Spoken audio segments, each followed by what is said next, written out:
saudara-saudara kaum muslimin rahimakumullah. Kita menyaksikan peristiwa-peristiwa yang memilukan dan memalukan. PHK terjadi di mana-mana. Pengangguran meningkat, harga-harga membumbung tinggi, daya beli rakyat semakin lemah. Sementara di bidang politik, kejadian-kejadian memberikan indikasi bahwa persatuan dan kesatuan kita sebagai bangsa dewasa ini tengah berada dalam ujian yang berat. Pada jumpa kita kali ini, tanpa bermaksud untuk mencari kambing hitam dari bencana yang kita hadapi, saya ingin menyampaikan sebuah hadis yang diriwayatkan oleh Imam At-Tabarani dari Ibnu Abbas bahwa Rasulullah sallallahu alaihi wasallam bersabda, khamsun bi khamsin, ada 5 perkara yang dapat menimbulkan 5 macam bencana. Mari kita renungi hadis ini satu demi satu sebagai bahan introspeksi buat kita semua dalam menghadapi bencana yang tengah berlaku sekarang ini. Yang pertama, ma naqasa qaumul ahda illa sullita alaihim aduwwuhum. Apabila suatu kaum sudah mengingkari janjinya, maka mereka pun akan dikuasai oleh musuh-musuh mereka. Sederhana saja nampak kalimat dalam hadis ini. Apabila orang sudah mengingkari janji, mereka akan dikuasai oleh musuh-musuh mereka sendiri. Dan musuh kita yang paling utama saat ini adalah kemiskinan dan kebodohan. Kenapa itu terjadi? Karena kita mengingkari janji kita sendiri. Di saat awal-awal berdirinya Orde Baru, kita pernah berjanji untuk melaksanakan Pancasila dan Undang-Undang Dasar 45 secara murni dan konsekuen. Kita berjanji bahwa kita akan menegakkan pemerintah yang bersih dan berwibawa. Itu semua pada permulaannya. Waktu demi waktu berjalan, kita lupa dengan janji yang kita ucapkan itu. Ketuhanan yang Maha Esa kita ucapkan, tapi kesetanan yang luar biasa yang kita lakukan. Kemanusiaan yang adil dan beradab yang kita dengungkan, tetapi kemanusiaan zalim dan biadab yang kita praktekkan. Sederhana saja saudara, hampir setiap pejabat pada posisi-posisi kunci, di awal-awal ia memangku jabatan itu, biasanya ia mengucapkan sumpah dengan lafaz demi Allah, bahwa dalam melaksanakan jabatan ini saya tidak akan menerima hadiah atau pemberian dalam bentuk apapun. Itu pada permulaannya. Lama-lama rupanya hadiah itu asik juga, mulai diterima. Lama-lama dirasa kurang, mulai menagih. Dan akhirnya terjadilah praktek yang disebut suap menyuap, semir menyemir, dan lain sebagainya. Kalau ini sudah menjadi kenyataan, bagaimana kita mau menegakkan pemerintah yang bersih dan berwibawa? Undang-Undang Dasar 45 menyatakan bahwa bumi, air, dan seluruh kekayaan negara dikelola oleh negara bagi sebesar-besar kemakmuran rakyat. Yang terjadi adalah bahwa kita merasa mewakili rakyat untuk menikmati harta dan kekayaan negara, sehingga rakyat banyak tidak bisa ikut menikmatinya. Menumpuklah harta itu sehingga terjadilah pepatah, gunung ditimbun, sumur digali. Yang kaya semakin kaya, yang miskin semakin terpuruk. Kita ingkar dengan janji yang kita ucapkan di awal-awal kita bergerak. Kita ingkar dengan janji pada saat kita mengatakannya dengan menyebut nama Allah, dengan mempertaruhkan nama Tuhan. Sehingga pada akhirnya jabatan pun mengalami tender. Sudah menjadi rahasia umum. Orang mau jadi lurah mesti mengeluarkan uang. Mau jadi camat mesti mengeluarkan uang. Mau jadi wali kota, bupati, bahkan gubernur, itu ada pasarannya. Secara logika, Kalau orang memperoleh satu jabatan karena banyak mengeluarkan uang, tentu pada saat ia mengeluarkan uang, ia sudah punya pemikiran, modal pasti pulang, modal pasti kembali. Kalau orang memperoleh suatu jabatan karena banyak mengeluarkan uang, maka langkah pertama yang dia lakukan setelah memangku jabatan itu ialah bagaimana uang bisa kembali, bagaimana modal bisa pulang. Kalau modal sudah pulang, pikiran berikutnya bagaimana supaya dapat untung. Lalu kapan mau bekerja untuk kepentingan rakyat? Itu nomor 18. Kemudian kalau ada proyek-proyek besar, pertanyaannya ialah bukan apakah proyek ini bermanfaat bagi rakyat, apakah proyek ini layak untuk diteruskan, tetapi yang jadi pertanyaan paling utama ialah bagian saya berapa duit dari proyek ini. Kita bisa lihat proyek, mega proyek lahan 1 juta hektar di Kalimantan Tengah, triliunan rupiah, dan proyek itu gagal. SD Inpres bulan ini diresmikan, bulan depan retak. Jembatan-jembatan bulan ini gunting pita, bulan depan runtuh. Kita ingkar dengan janji. Kita berkata kita bekerja untuk kepentingan rakyat, tapi kita tidak pernah mengenal rakyat itu.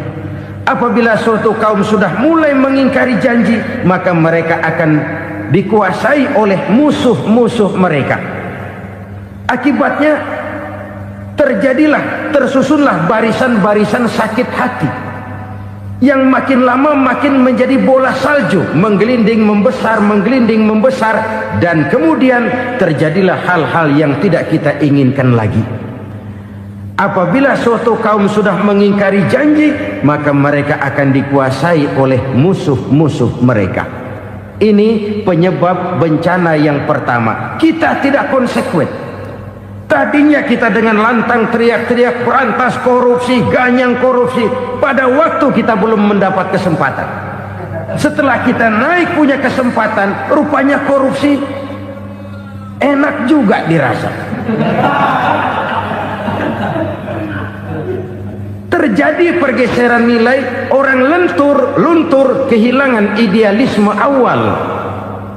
Lalu untuk menghibur diri, menutup kesalahan, kita gunakanlah pepatah bahwa tidak ada gading yang tak retak, bahwa kita harus mikul dhuwur mendem jero. Itu semua cuma sebagai dalih agar kesalahan kita tidak dibicarakan orang lain. Padahal kita sendiri yang mengingkari janji. Kita yang keluar dari komitmen awal kita. Kita berjanji melaksanakan Pancasila dan Undang-Undang Dasar 45 dengan murni dan konsekuen. Kita berjanji untuk menegakkan pemerintah yang bersih dan berwibawa. Namun dalam kenyataannya itu tidak kita laksanakan dengan sebagaimana mestinya.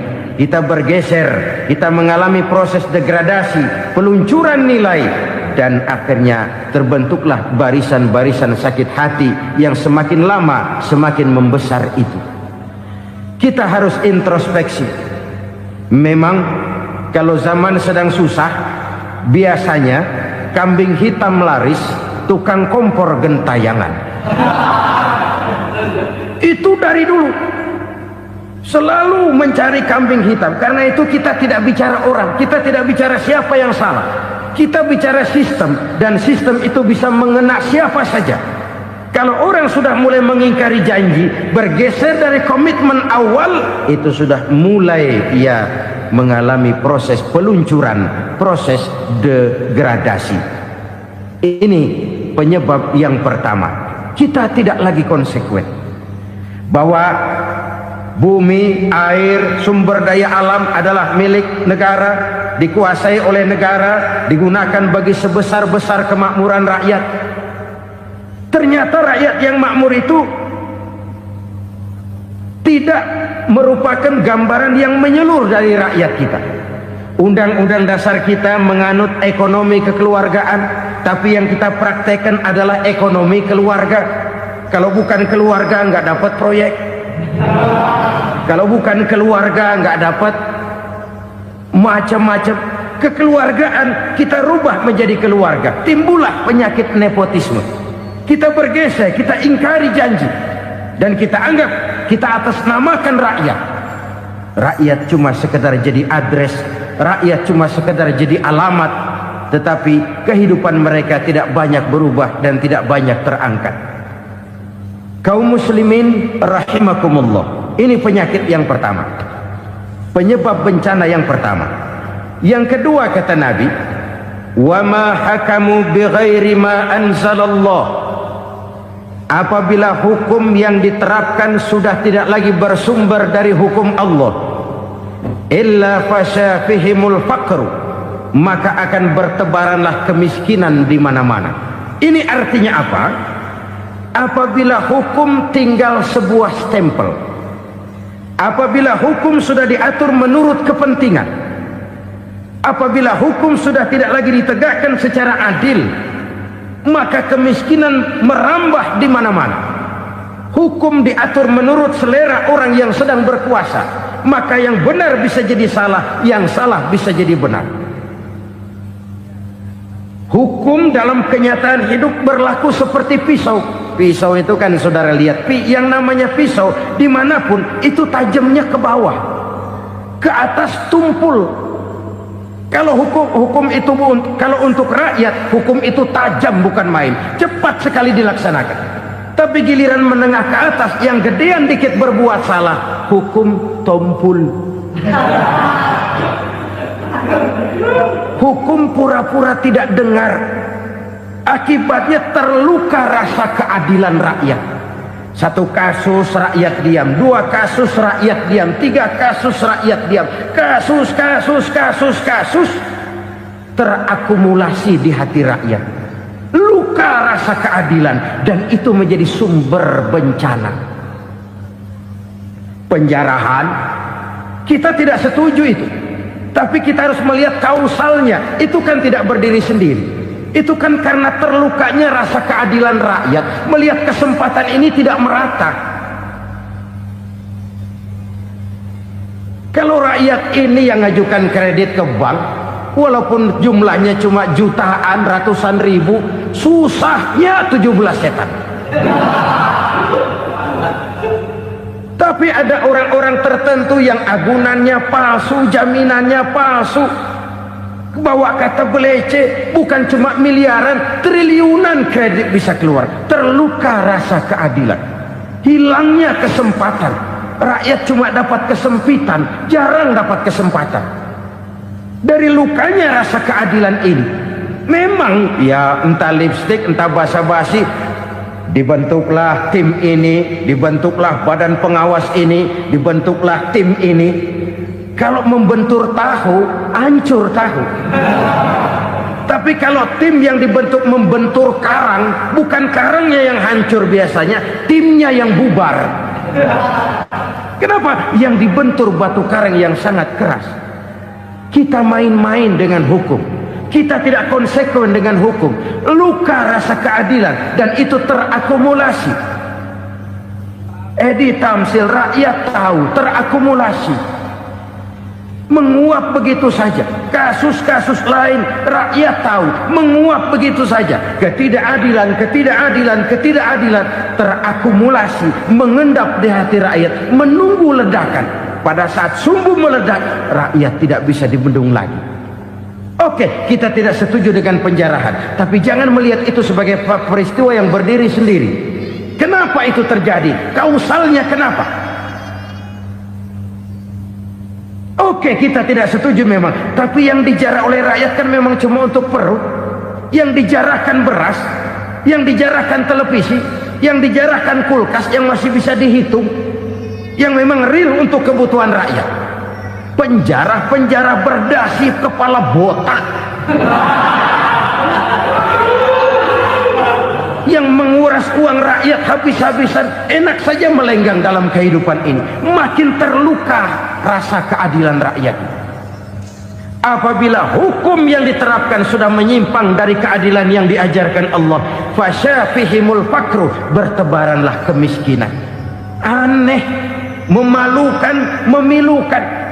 Sebuah negara agraris yang katanya pulaunya hijau royo-royo, gemari Palau Jenawi Toto Tentem Kertora Harjo, yang tahun 93 pernah mendapat penghargaan dari FAO, Badan Pangan Sedunia, sebagai negara yang berhasil dalam swasembada pangan. Sekarang ini kita terpaksa betul beli beras dari Vietnam, beli beras ke Kamboja, beli kedelai dari Kamboja. Kenapa? Lahan sawah kita habis ditanami pabrik. Teknologi kita, teknologi loncatan yang non-applied, tidak terpakai oleh kita. Lantas lahan yang tidak bisa kita tanami, kita paksakan lahan-lahan gambut menjadi tanah pertanian yang subur dengan biaya triliunan, dan kita gagal. Kita cari jarum dan kapak hilang. Kita mau jadi negara industri dengan loncatan teknologi yang maju, kita lupakan pola pijak kita sebagai negara agraris, dan akhirnya kita kecolongan. Lihatlah dewasa ini, rakyat kita antri sembako di mana-mana. Di sebuah negara agraris, ketidakadilan melahirkan kemiskinan, kemiskinan moral dan kemiskinan material. Kemiskinan moral, rakyat nggak percaya lagi sama pejabat. Rakyat mengalami krisis figur. Orang alah lu ngomong dah sama ember.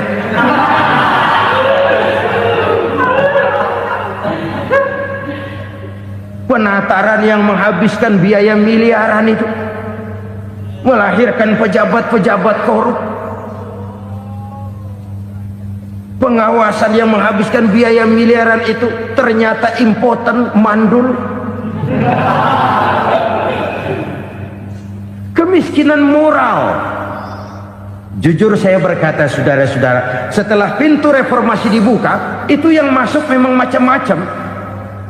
Ada yang memang punya tujuan murni, konsekuen dan punya konsep. Ada yang nunggu di tikungan, begitu mobil lewat nyamber pintu, berangkat ikut reformasi. Ada yang memanfaatkan momentum, mumpung, untuk nyampein unek-unek, ngerti nggak, pokoknya ngomong. Sehingga keadaan semakin rancu, kebingungan semakin menjadi-jadi, masalah yang paling urgen tidak terselesaikan.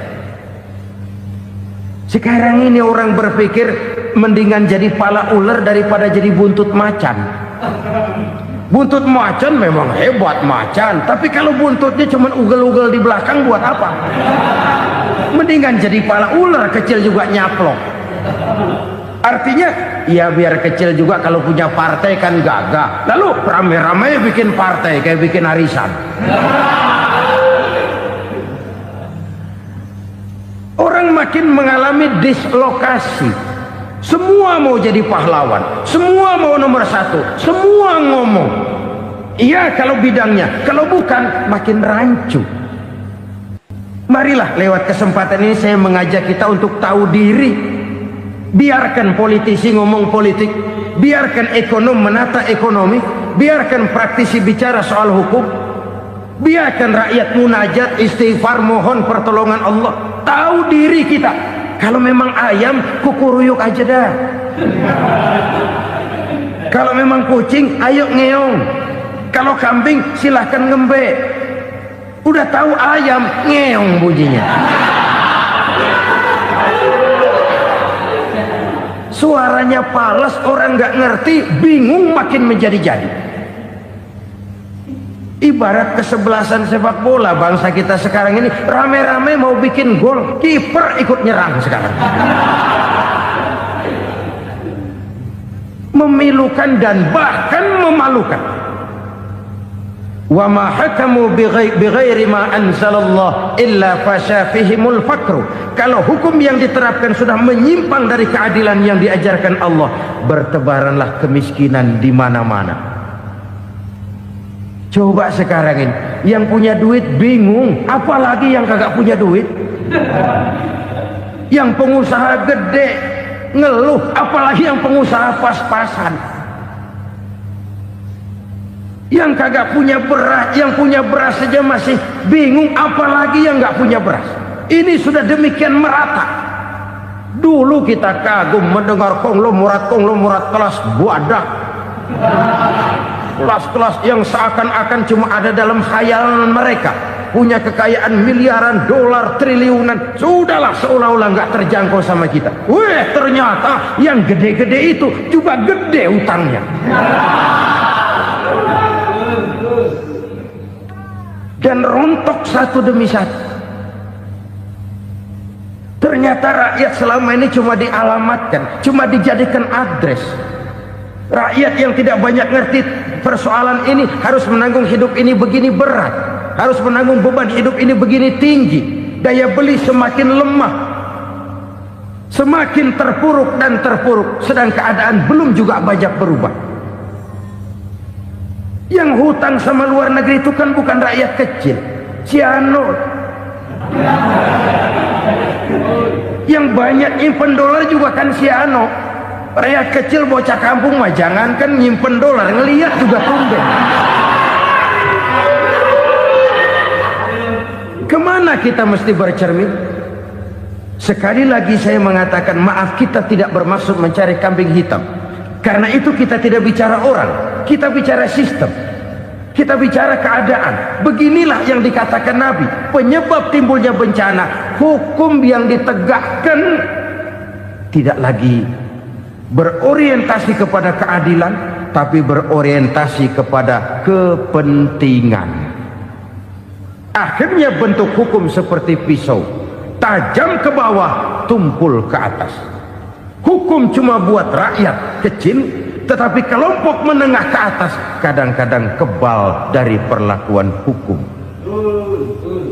Maka bertebaranlah kemiskinan. Iya, kemiskinan moral berupa lukanya rasa keadilan. Kalau rasa keadilan terluka, orang kan nunggu kesempatan, saudara.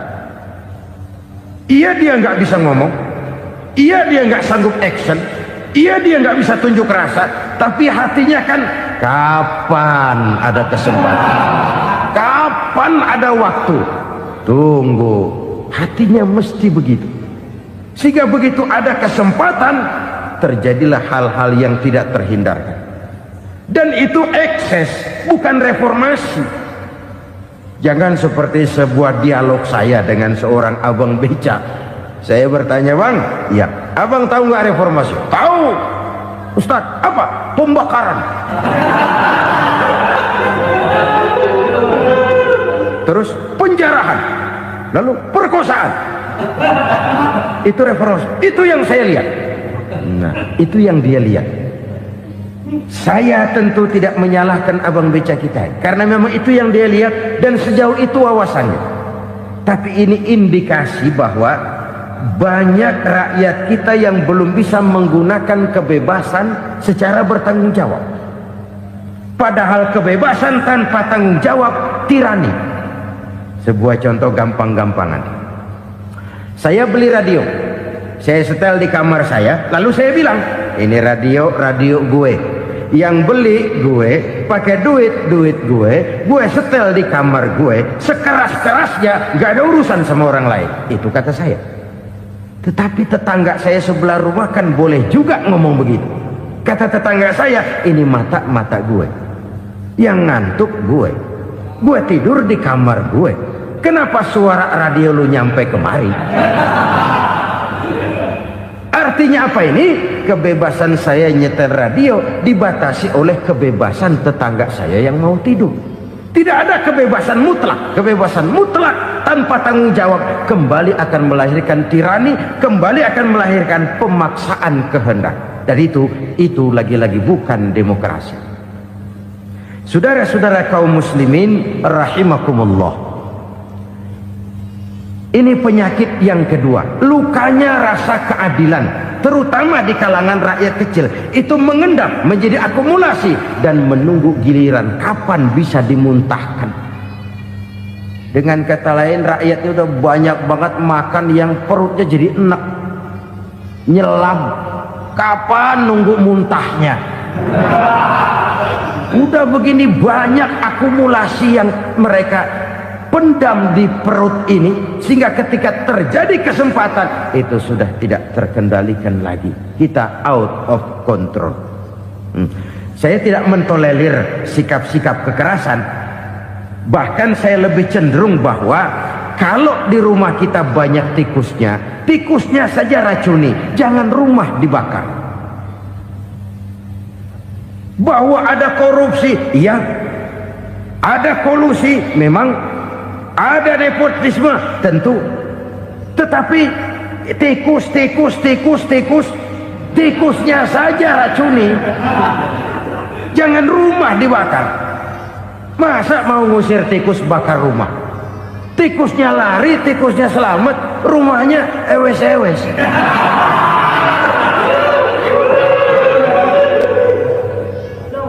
Tikus selamat, rumah nggak punya, masalah nggak terselesaikan dengan sebagaimana yang kita harapkan. Kita sepakat ini negara hukum, dan di hadapan hukum semua manusia itu sama. Itu prinsip yang diajarkan Allah.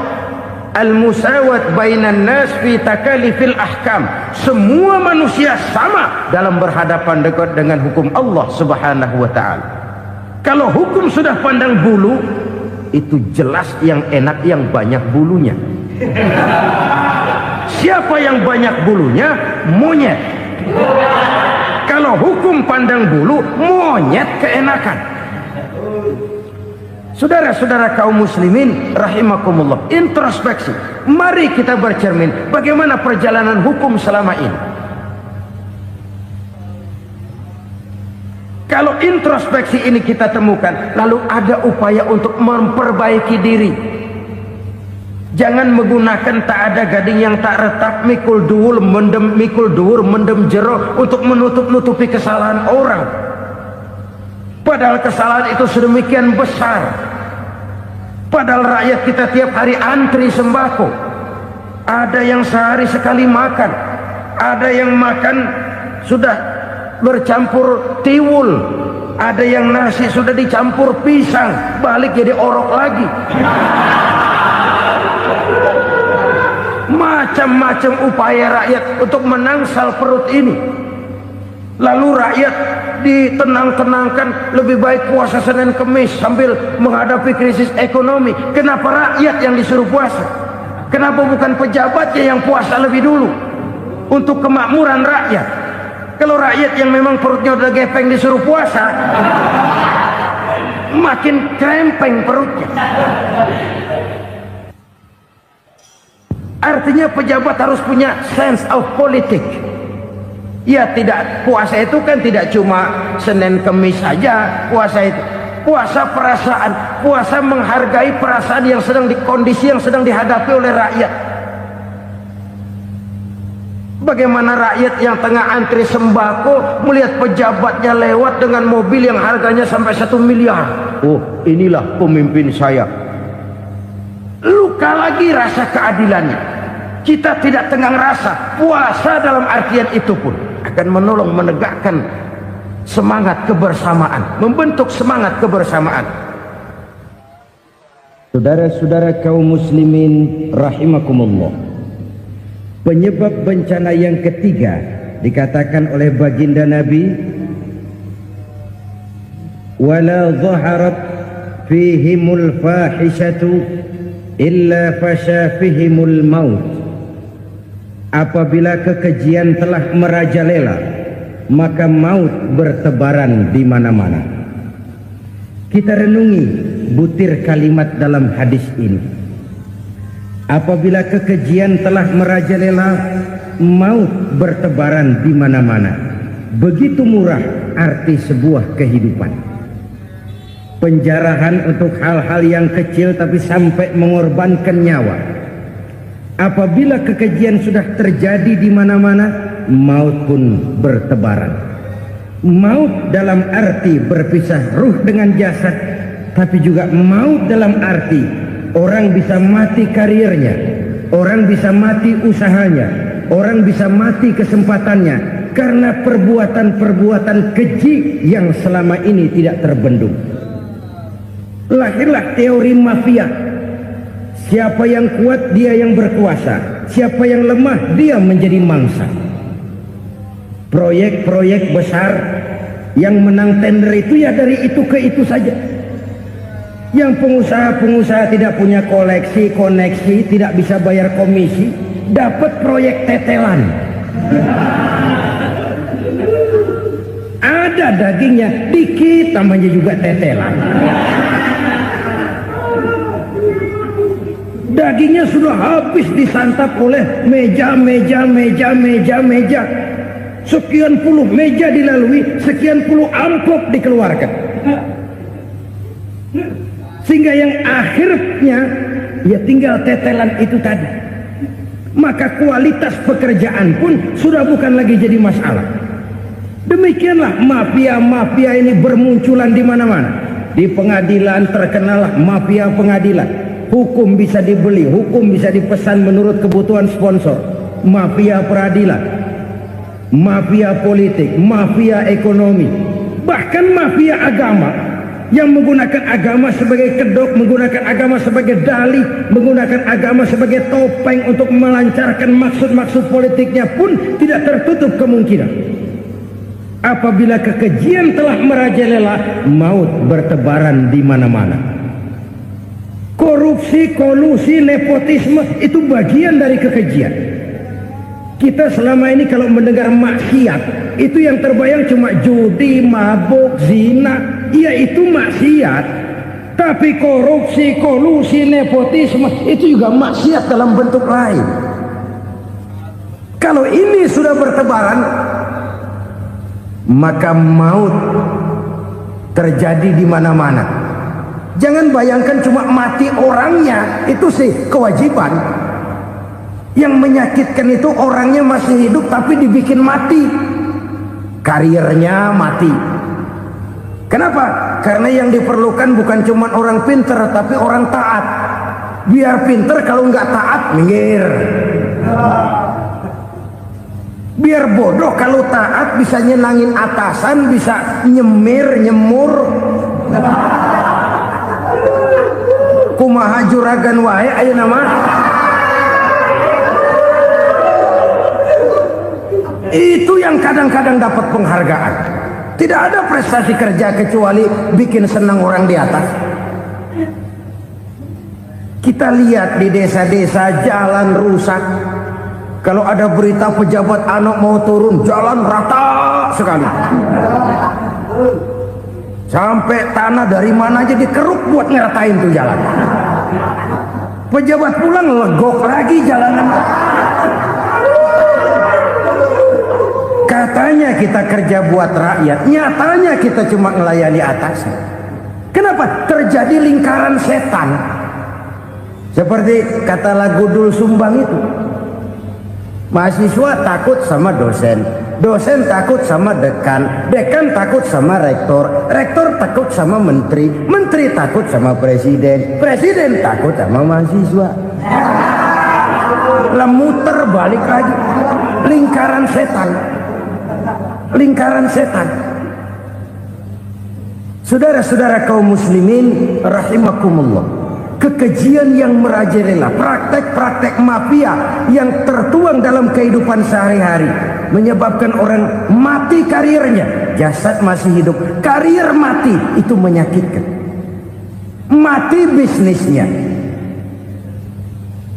Rakyat kecil pernah senang ketika cengkeh booming, harganya bagus, rakyat banyak yang pergi haji. Lalu mau ditata, lahir tata niaga cengkeh, malah amburadul. Harga cengkeh jatuh, petani cengkeh kecil menjerit. Siapa yang untung? Segelintir orang. Masihkah kita pakai atas nama rakyat untuk kepentingan nasional, padahal yang nyanyi cuma segelintir orang? Masihkah kita mau bohongi rakyat ini dengan mobil nasional tapi bikinan Korea? Masihkah kita mau bermain verbalisme, bermain kata? Ini sebuah masa lalu yang tidak perlu terulang lagi untuk masa-masa yang akan datang. Kekejian merajalela, orang mati karir, bisa mati usaha, mati bisnis. Usahanya maju, dirangkul, hancur. Usahanya maju, dipukul, hancur, tenggelam. Bahkan yang memilukan dan memalukan badan-badan usaha milik negara itu dikebiri sedemikian rupa sehingga tidak menghasilkan hal-hal yang bermanfaat buat negara. Saudara-saudara kaum muslimin rahimakumullah, kalau nafsu yang sudah mengatur itu semua, maka kekejian pun merajalela. Orang sudah pakai teori mafia, yang kuat dia yang menang, yang kuat dia yang berkuasa, yang lemah silakan minggir di sudut-sudut kehidupan. Kalau kekejian seperti ini merajalela, maut bertebaran di mana-mana. Banyak orang mati karirnya, banyak orang mati usahanya, banyak orang mati imajinasinya. Sekarang ini dalam dunia seni yang banyak karyawan seni, bukan seniman. Seniman itu kan dilahirkan, lain seniman, lain karyawan seni. Sekarang yang banyak karyawan seni, bukan seniman. Mati karier, mati imajinasi, mati improvisasi,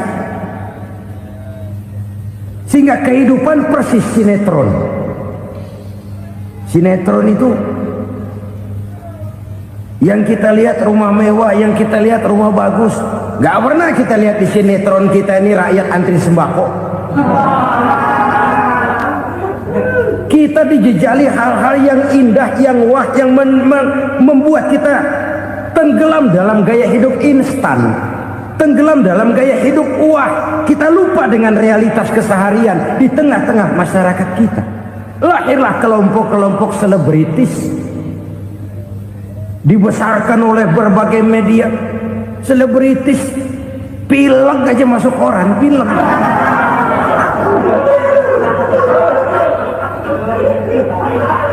Rakyat yang pingsan antri beras nggak masuk koran. Rakyat yang semaput antri minyak nggak masuk koran. Selebritis panok masuk koran.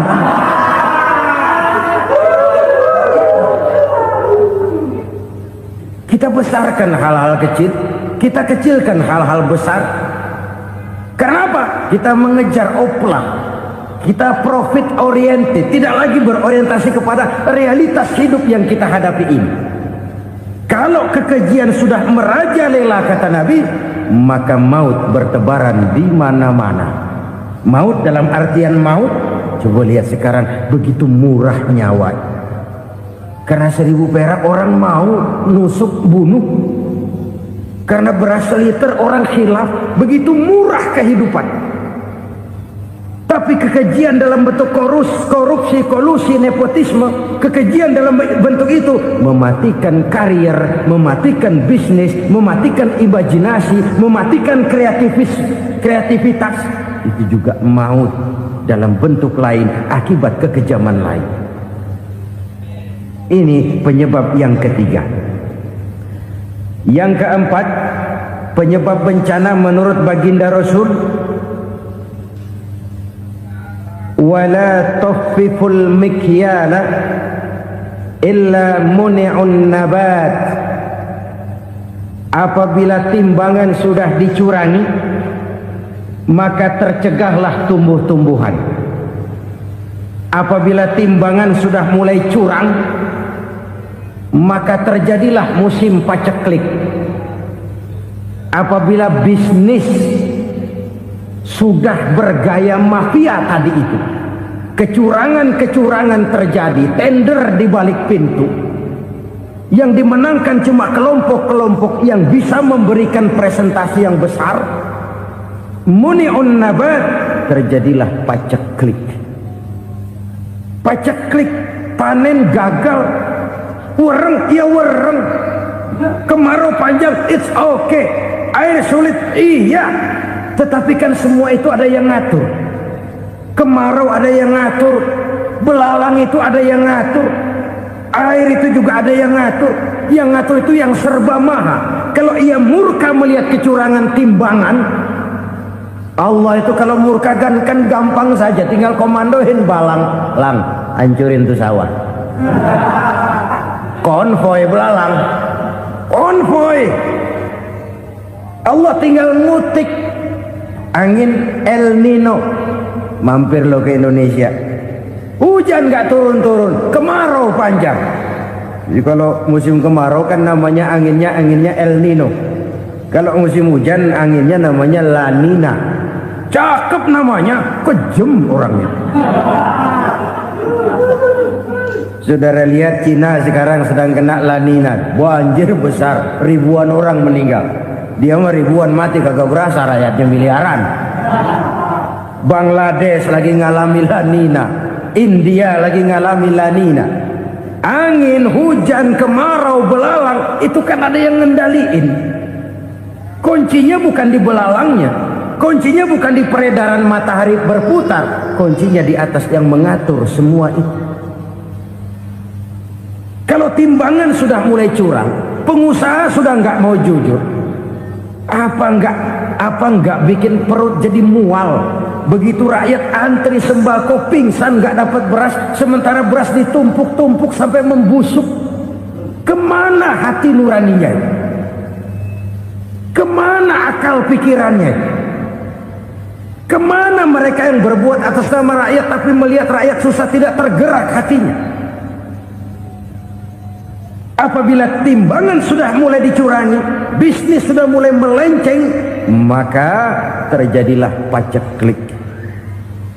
Sebuah negara yang berhasil dalam swasembada pangan, lalu sekarang menjadi negara yang rakyatnya antri untuk memperoleh kebutuhan pangan. Saudara-saudara kaum muslimin rahimakumullah, ini intinya adalah kecurangan. Kalau kecurangan sudah terjadi di mana-mana, dan ini milik siapa saja, bukan soal tempat, bukan soal jabatan, soal manusianya, SDM-nya. Kecurangan tidak cuma terjadi di kantor, di masjid bisa terjadi kecurangan. Korupsi tidak hanya bisa terjadi di kantor, di madrasah bisa ada korupsi. Faktor manusianya, ini soal SDM. Kecurangan yang besar tentu besar lagi kerugiannya. Kecurangan yang kecil, kecurangan sehari-hari, pedagang-pedagang kecil ngurangi timbangan, barang yang buruk dikatakan baik, yang baik dikatakan buruk, itu merugikan perorangan. Kecurangan yang besar merugikan bangsa dalam bentuk total, dalam bentuk seutuhnya. Nah, kecurangan-kecurangan seperti ini rakyat kan lihat, rakyat kan tahu, dan itu kembali terakumulasi di sini, pegel.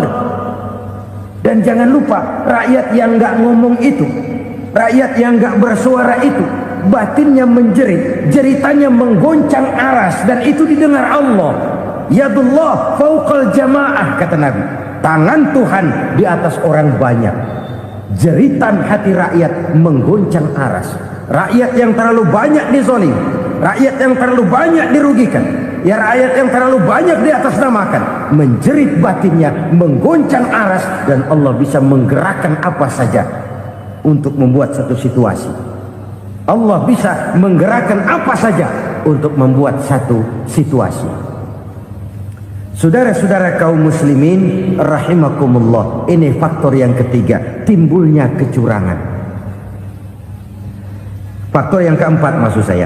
Yang kelima, penyebab timbulnya bencana menurut baginda Nabi, wala muni'uz zakat wala muni'uz zakat illa hubbisa anhumul qatr. Apabila zakat enggan dibayar, maka tercegahlah qatrun. Qatrun ini kalau bahasa kita sembako.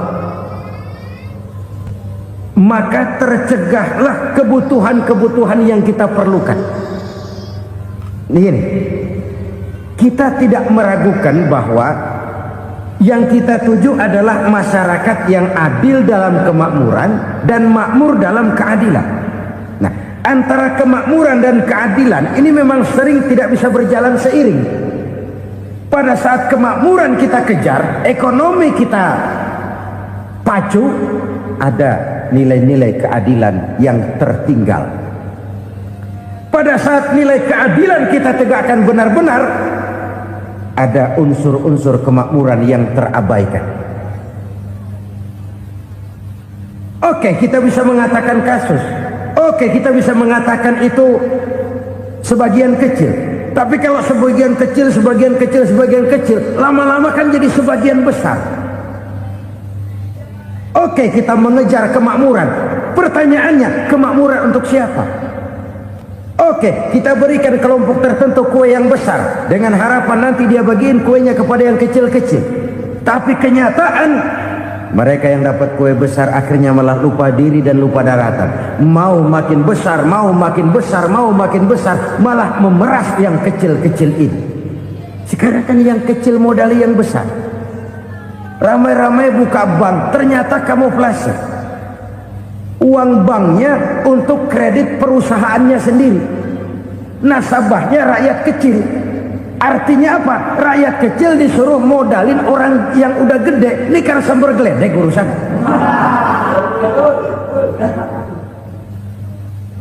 Ini kan permainan apa lagi? Rakyat kecil suruh modali yang gede. Nasabahnya rakyat kecil, kumpulkan uangnya di bank, kucurkan kredit kepada perusahaannya sendiri. Bukankah itu rakyat kecil suruh modali yang gede? Sudah begitu kejamkah kita untuk meraih keuntungan dengan mengorbankan orang kecil ini? Sudah tidak bicara lagi kah nurani kita melihat penderitaan orang yang semakin susah ini? Kalau zakat enggan dibayar, padahal zakat 2,5% saja, 2,5% saja. Kalau itu pun enggan, kalau zakat saja enggan, bagaimana pula yang namanya sedekah, bagaimana pula yang namanya infak, bagaimana pula yang namanya santunan, bantuan. Kadang-kadang lipstick nyumbang si nyumbang, cuman nyolongnya lebih gede. Ini namanya sumbangan lipstick. Buat lipstick itu kan buat ngumpetin bibir pucat. Itu fungsi utama lipstick. Buat ngumpetin korupsinya, nyumbang kegiatan-kegiatan sosial. Tapi yang dia korup lebih gede dari yang dia sumbangi. Lipstick, kamuflase, nepu kata anak sekarang.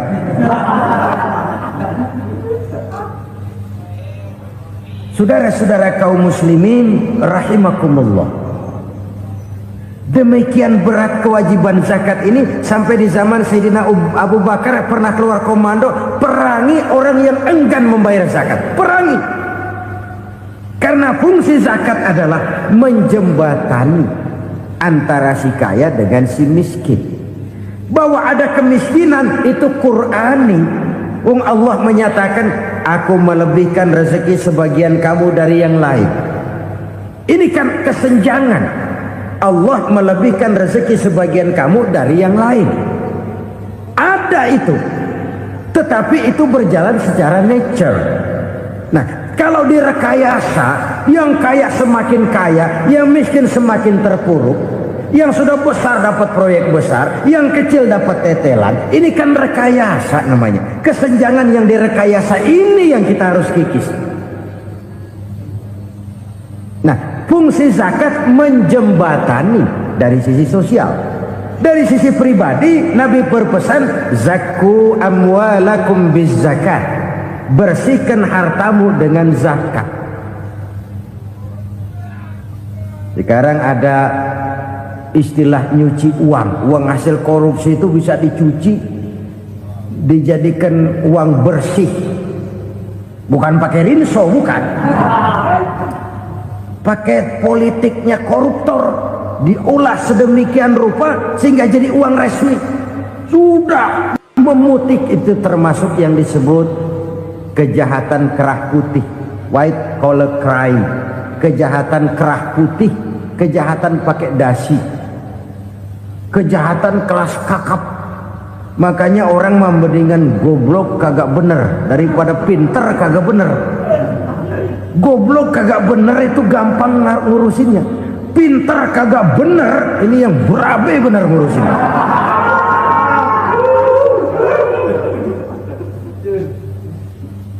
Kita bukan cuma perlu orang pinter kok di zaman sekarang. Kita perlu orang-orang bener yang punya komitmen, yang sesuai kata dan perbuatan, yang bisa merasakan apa yang dirasakan oleh rakyat, yang punya sense of politik yang tinggi, yang peka, yang penuh keterbukaan, yang punya wawasan dan pandangan jauh ke depan. Dari sisi pribadi, zakat itu membersihkan harta kita. Ya, dia tercampur dengan yang subuhat, dia bahkan mungkin tercampur dengan sedikit-sedikit yang haram. Itu zakku amwalakum bizakat. Bersihkan hartamu dengan zakat itu. Pada sisi sosial ia menjembatani, pada sisi pribadi ia membersihkan harta kita. Karena itu kalau kita minta berdoa, minta rezeki, syarat rezeki itu halalan thayyiban wasi'an. Nggak pernah kurang dari 3 itu. Halal, bagus, banyak. Halal, bagus, tapi sedikit, susah ngaturnya. Halal, banyak, tapi kurang bagus, buat apaan? Bagus, banyak, tapi haram, enggak ada artinya. Sebab kata Imamul Ghazali, kalau kau terlalu suka memakan makanan yang haram, dikunyah masuk ke dalam perut besar, digiling oleh perut besar, menghasilkan energi, menggerakkan sel-sel pembuluh saraf, kau juga akan cenderung berpikir yang haram. Kalau sudah cenderung berpikir yang haram, perbuatan pun akan mengarah kepada perbuatan-perbuatan yang haram. Dulu waktu kelompok Jimbaran 200 konglomerat Indonesia kumpul, dihimbau supaya sekian persen kasih pengusaha-pengusaha lemah. Itu kan cuma sekedar belas kasihan, tidak banyak menolong keadaan. Dan bukan itu yang diperlukan pengusaha-pengusaha kecil. Yang diperlukan adalah berikan kami kesempatan seperti mereka dapat kesempatan. Berikan kami peluang seperti mereka juga dikasih peluang. Kalau cuma dikasih 100 juta, 200 juta hari ini, usaha kami nggak ada prospeknya, peluang kagak ada, kan sama juga bohong. Diceburin ke kali, disuruh berenang, tangan diikat, mendingan mampusin, ketahuan. Ayo berenang, berlomba, tangan diikat, kaki diikat, sama saja nyuruh mati. Jadi jangan kasih ikannya, kasih kailnya. Yang diperlukan pengusaha kecil menengah ke bawah itu bukan cuma sekedar belas kasih dari konglomerat-konglomerat besar. Berikan kami peluang seperti mereka juga dapat peluang. Berikan kami kesempatan seperti mereka dapat kesempatan. Berikan kami kredit dengan kemudahan seperti mereka juga kalau minta kredit begitu mudahnya. Menciptakan peluang dan kesempatan, pemerataan. Bukan menciptakan manusia Indonesia dengan standar ekonomi yang sama. Semua rumahnya harus sama, semua punya mobil. Itu sih kebersamaan bebek. Bebek, coba lihat bebek, satu ngalor semua, satu ngidul semua. Kebersamaan bukan itu. Kebersamaan adalah menciptakan peluang. Kalau yang kaya bisa semakin kaya, kenapa yang miskin tidak bisa ikut naik jadi sedikit kaya? Kalau pengusaha yang sudah kuat bisa bertambah menjadi kuat dengan proyek mega proyek, kenapa yang menengah tidak bisa ikut menjadi kuat? Dan kenapa kekejian itu merajalela? Kita dengar lewat berita-berita PLN tekor, PLN utang. Kenapa? Dia beli listrik dari swasta yang belinya lebih mahal daripada penjualannya. Artinya dia beli itu listrik dari perusahaan listrik swasta, dia jual kepada rakyat lagi. Harga jualnya lebih murah daripada dia beli kepada swasta. Kenapa? Ada tekanan lagi tuh. Biasa siklus lagi. Hukum Boyle. Atas neken, paling bawah gepeng. Ya kita nih rakyat kecil, emang nasibnya gepeng terus. Saudara-saudara kaum muslimin rahimakumullah, dari 5 penyebab bencana ini kita ambil kesimpulan untuk sebuah renungan dan introspeksi kita bersama. Pertama, mengingkari janji. Padahal janji itu yang lebih tinggi nilainya adalah di hadapan Allah Subhanahu wa taala. Baik wakil-wakil rakyat di parlemen maupun pemimpin-pemimpin rakyat di dalam kabinet, apabila memangku suatu jabatan, selalu mereka mengawali dengan sumpah, dan sumpah itu dimulai dengan demi Allah. Sadarkah kita pada saat itu kita ucapkan bahwa kita sudah mempertaruhkan Allah untuk jabatan yang kita pegang? Kita sudah mempertaruhkan nama Allah untuk posisi yang dipercayakan kepada kita. Sadarkah kita bahwa menyia-nyiakan itu satu dosa yang sangat besar, yang tidak hanya kepada Allah tetapi juga kepada rakyat yang kita wakili, kepada rakyat yang kita pimpin. Cukuplah sudah rakyat dijadikan adres, umat dijadikan alamat sebagai numpang. Marilah kita kembali kepada komitmen awal dengan jujur kepada janji kita sendiri. Lalu yang kedua, kekejian, baik berupa korupsi, kolusi, nepotisme, dan perbuatan-perbuatan lain akan melahirkan kemiskinan. Kekurangan pangan bukan satu-satunya yang menyebabkan rakyat menderita. Lukanya rasa keadilan terakumulasi di hati rakyat, dan jeritan hati rakyat mengguncang aras.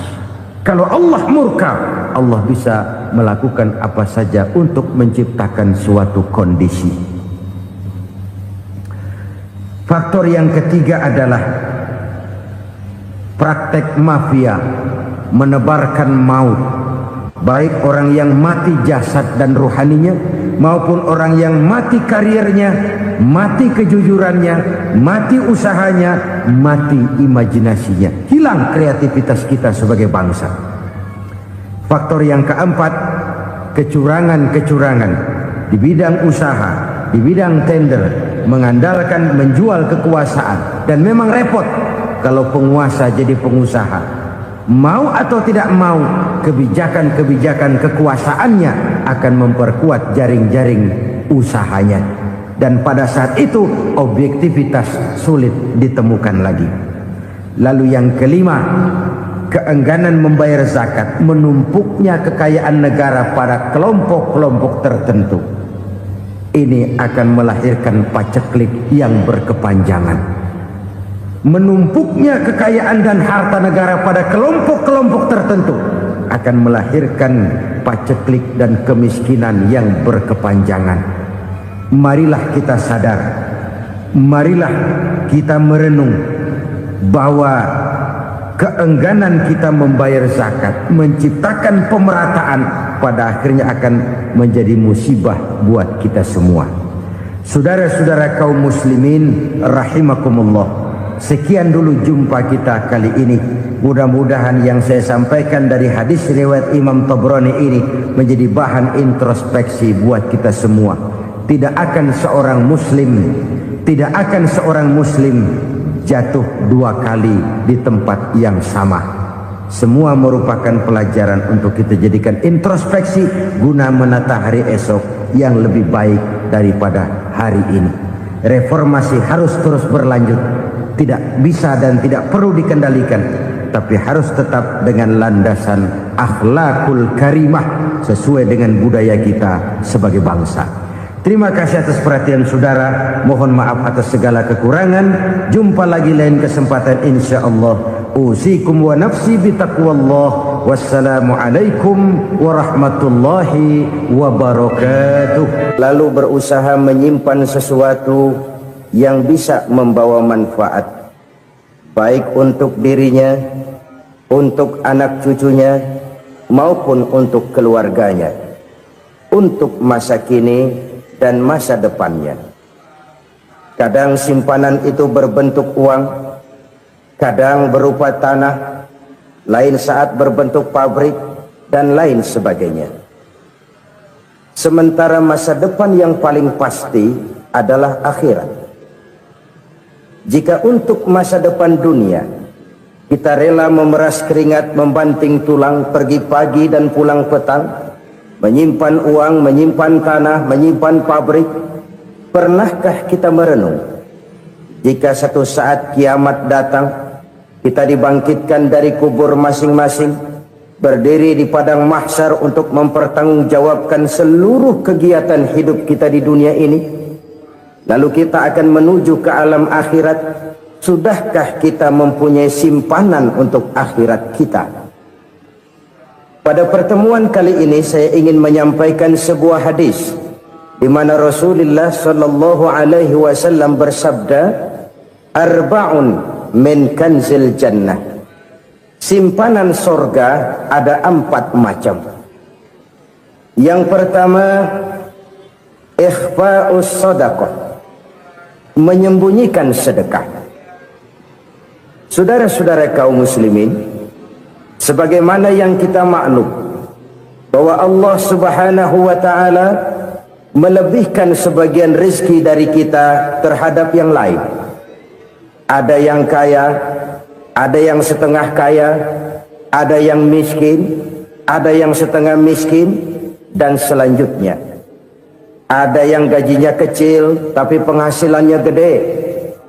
Ada yang penghasilannya gede tapi nggak punya gaji.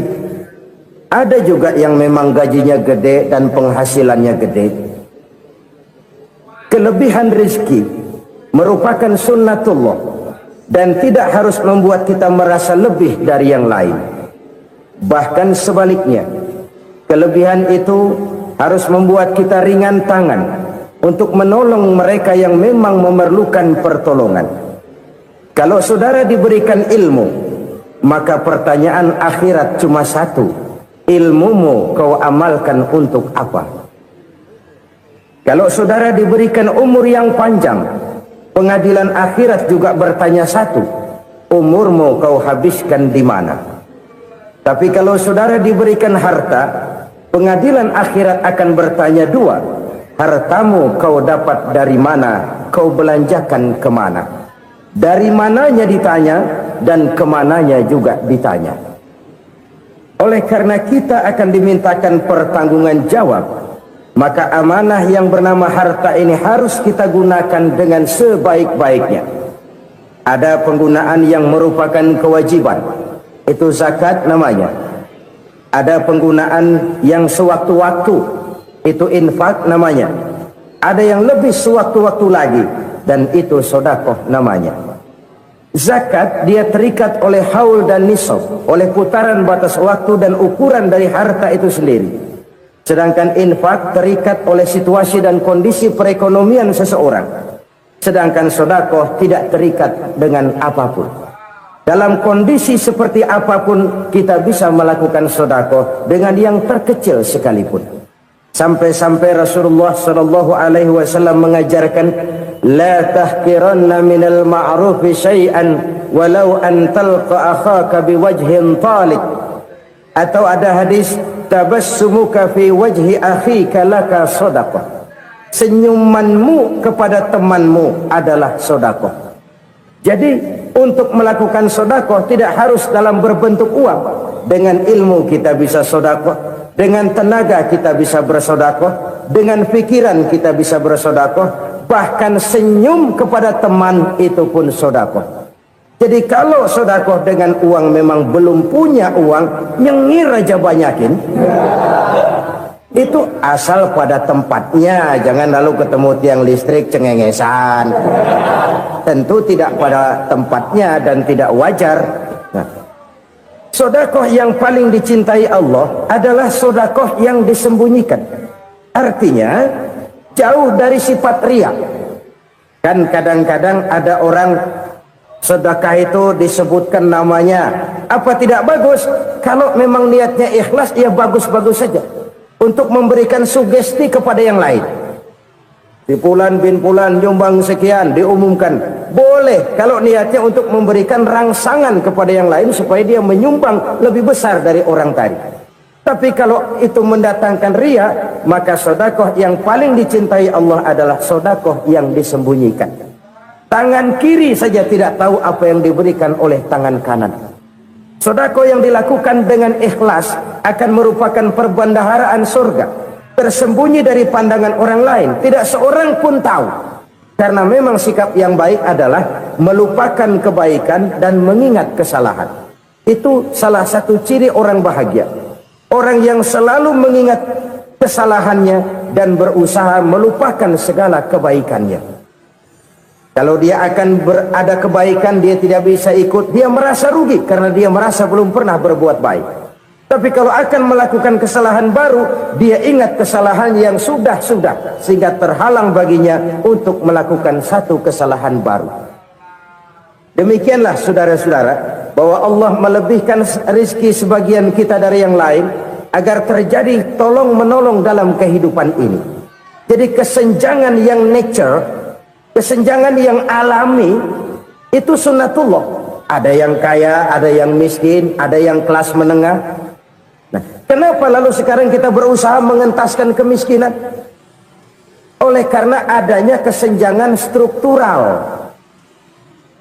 Kalau yang kaya bisa semakin kaya, kenapa yang miskin tidak bisa naik jadi ikut sedikit kaya? Sebab pada dasarnya Islam adalah agama yang sejak turunnya sudah berupaya memerangi kemiskinan. Bahkan dikatakan kemiskinan itu mendekatkan kepada kekufuran. Orang kalau miskin udah dekat banget sama kafir. Gampang menjadi kafir.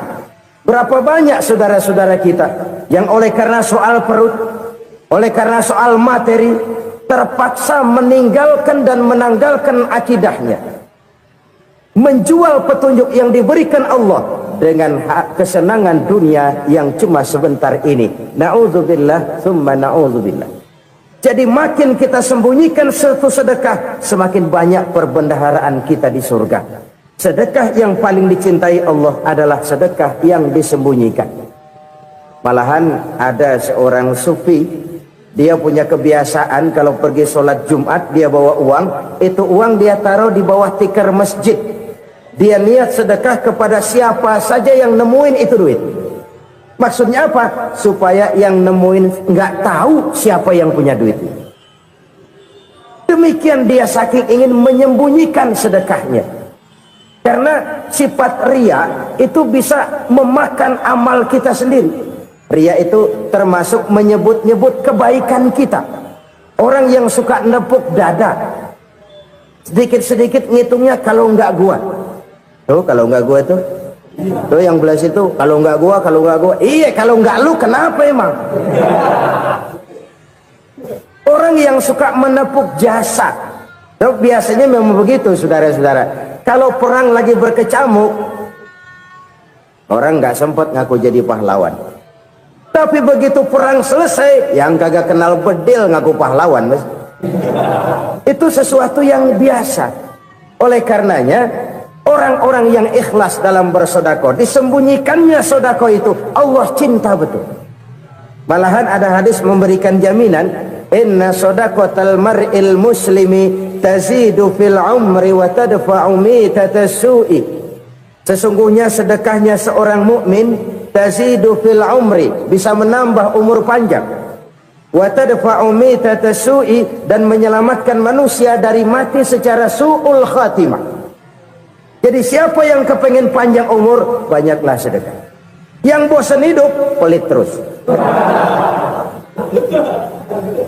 Sedekah menambah panjang umur dan menyelamatkan manusia dari mati secara su'ul khatimah.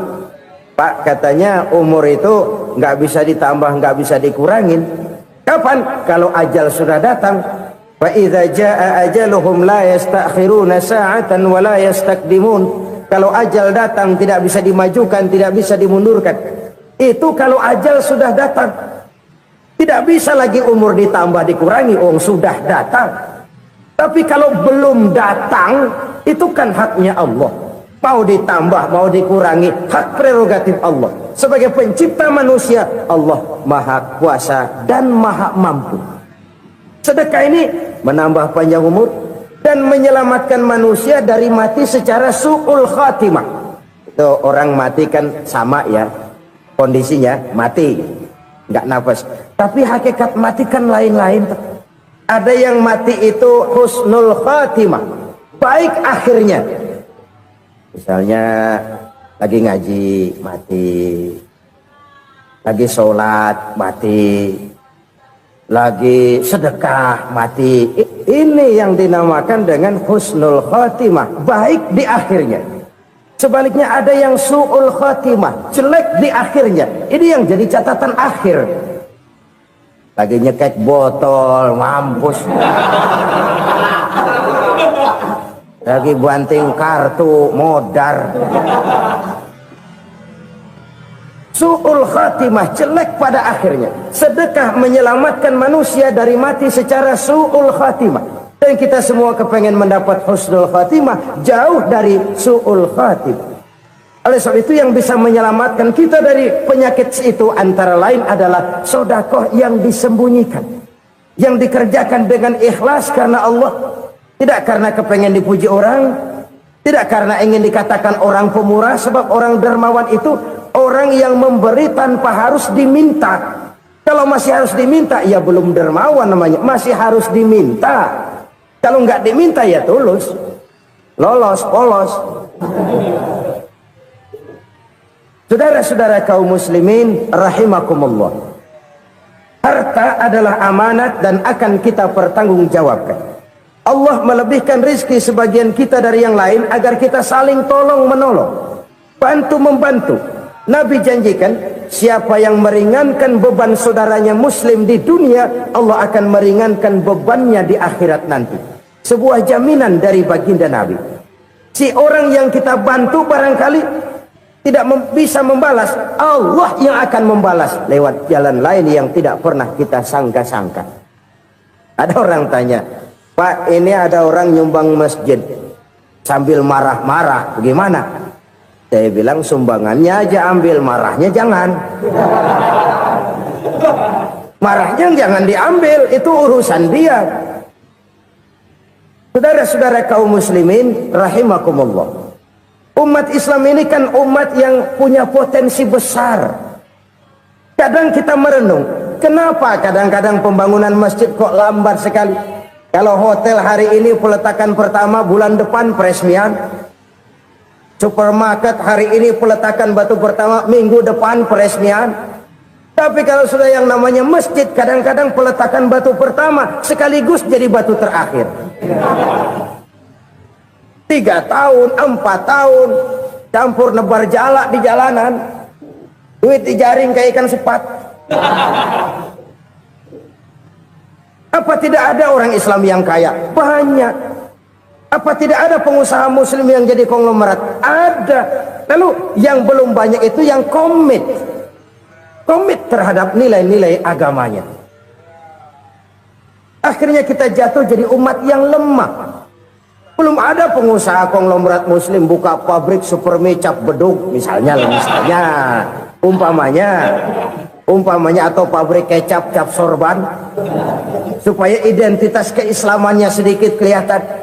Kita jatuh jadi umat yang lemah karena potensi tidak terinventarisir dengan baik. Kita ini ibarat kompor yang cuma matengin nasi orang lain.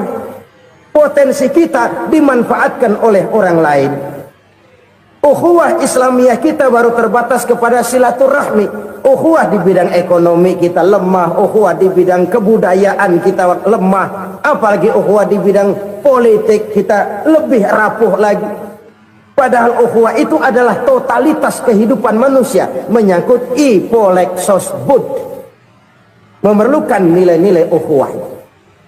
Jadi oleh karena itu mari kita menyadari, di dalam harta kita, walaupun kita yang cari, pergi pagi, pulang sore, peras keringat, banting tulang, di sana ada harta anak yatim.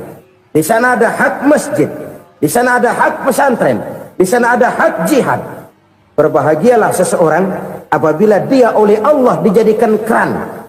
Keran itu menyimpan air, tapi tidak untuk dirinya, tapi disalurkannya kepada mereka yang memang memerlukannya. Saudara-saudara kaum muslimin rahimakumullah, ini yang pertama. Jadi perbendaharaan surga adalah menyembunyikan sedekah. Orang lain nggak tahu, kita pun nggak pernah ngitung-ngitung. Kita anggap lewat begitu saja, padahal itu deposit akhirat. Satu. Yang kedua, perbendaharaan surga itu apa? wa kitmanul musibah, menyembunyikan kesulitan. Kadang orang takut menghadapi kesulitan, tapi makin kita merenung, hidup ini kan sebenarnya urusan. Takut sama urusan ya jangan hidup.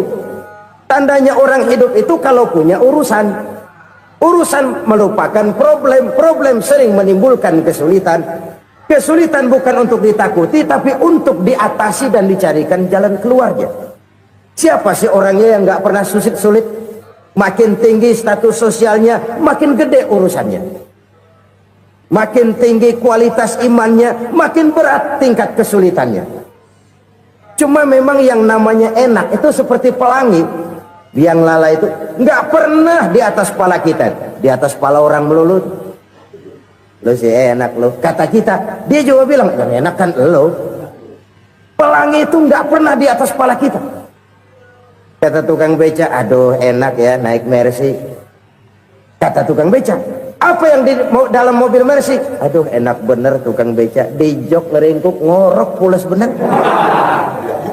Saya kamar pakai AC sejuk, tempat tidur sutra empuk, alga spring bed, kulak kulik nggak bisa pulas kalau belum minum Valium, belum tidur. Enak bener tukang beca, di jok ngorok nggak tahu wetan kulon.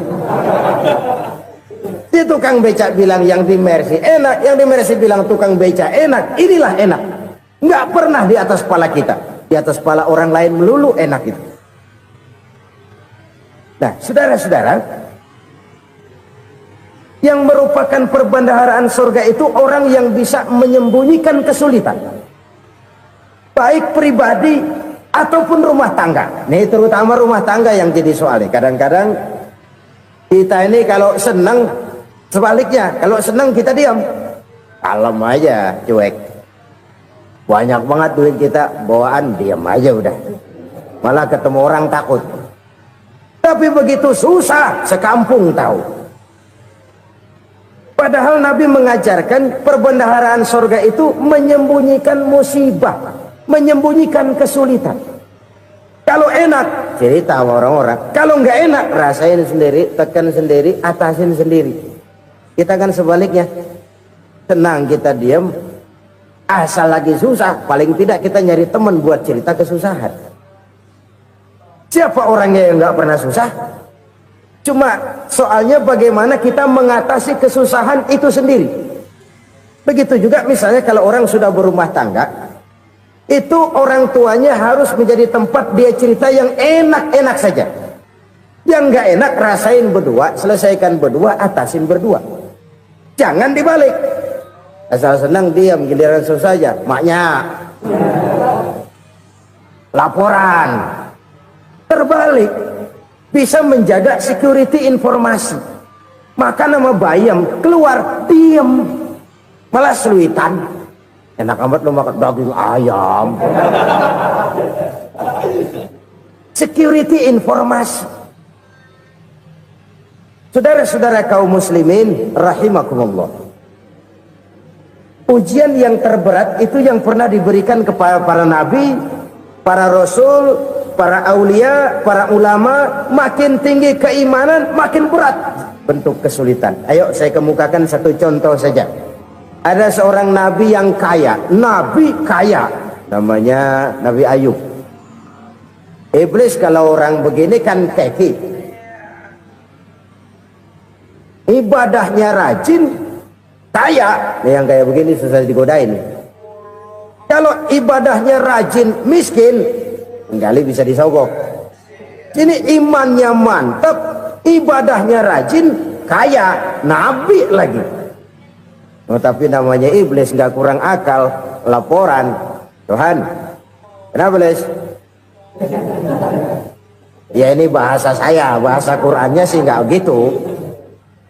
Itu hambamu yang namanya Ayub, dia rajin ibadah cuma karena dikasih kaya aja. Coba kasih miskin dia, berhenti dia sembahyang.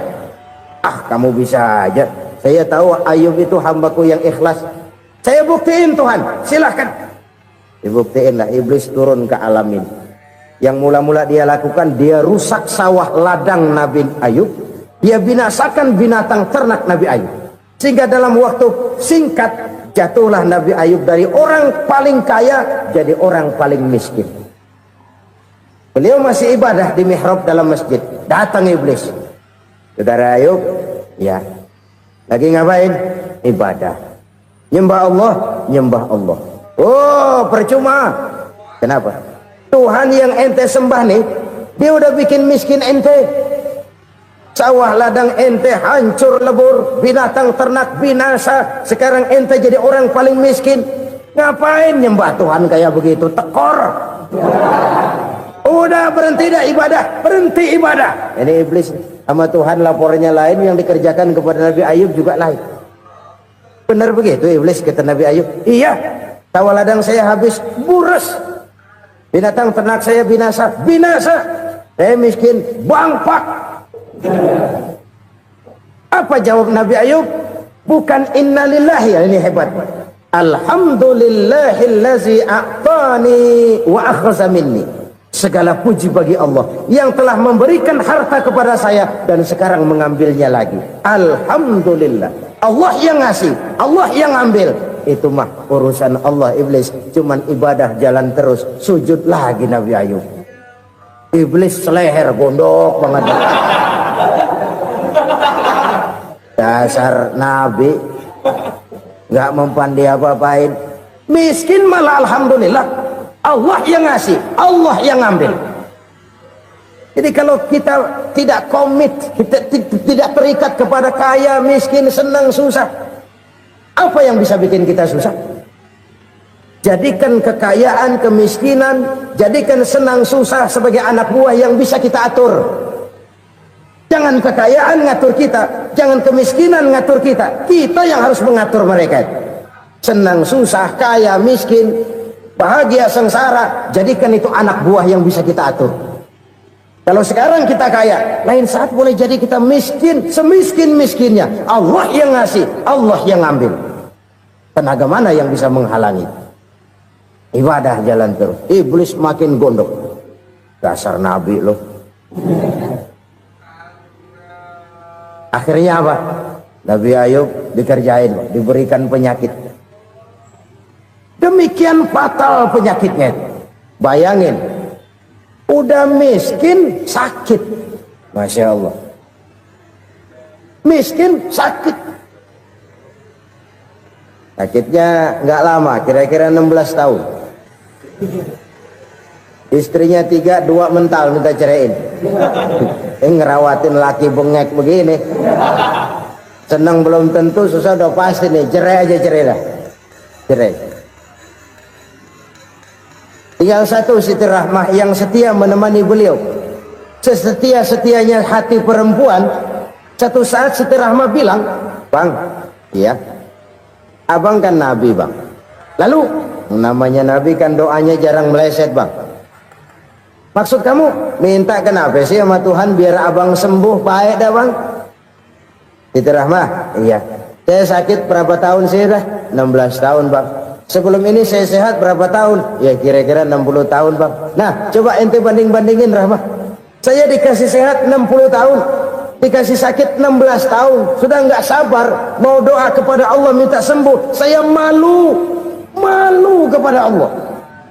Diuji dengan yang luar biasa seperti ini, tidak mengganggu stabilitas kehambaannya. Dia tetap menghamba kepada Allah Subhanahu wa ta'ala.